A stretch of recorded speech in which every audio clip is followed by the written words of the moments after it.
It's critically important that we get a strong show of popular support for a price on carbon and action on climate change. The science has been in for a long time, but we know that we're faced with the prospect of rising sea levels. We're seeing escalating loss of sea ice. We're seeing the receding of glaciers. We've got forecasts of food and water shortages, mass displacement of people. We're expecting less water available in the Murray-Darling Basin. We're expecting to see coral bleaching. And the economic evidence is in too. We saw earlier this week there was an open letter by a group of prominent economists saying that if we're serious about taking action on climate change, we need to have a price on carbon. So it's really important that we see thousands of people turning up to events like this to show that the lobbying of big business and the scare campaign of the coalition and the commentary by conservative media doesn't speak for the vast majority of people who want to see action taken. And we know that the earlier we act, the cheaper it's going to be.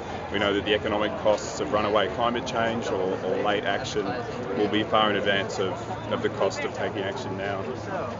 While action at the federal level is critically important, action at a state level is also very important. The price on carbon is an important step at the federal level, but we know it's not going to be sufficient to drive the kind of changes in the economy that we need to see.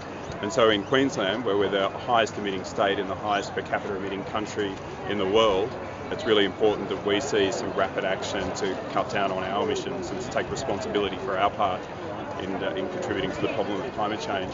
And so far, the policies that are in place in Queensland are grossly inadequate and disproportionate to the scale of the threat that we know that we face. A really obvious way that we can cut emissions in Queensland and in this country is to see a fast change to renewable energy.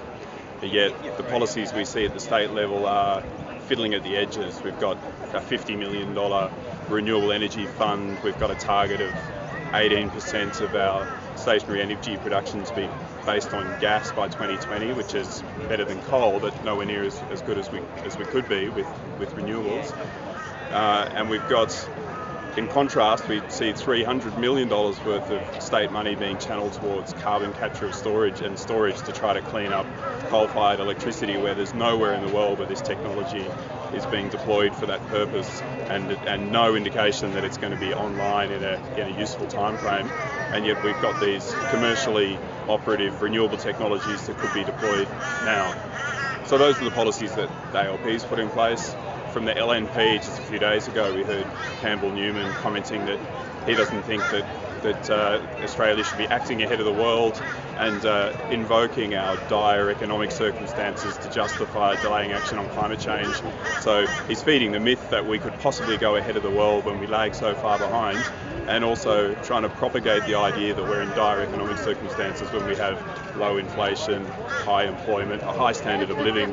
If we can't take serious action, I don't see how anybody can.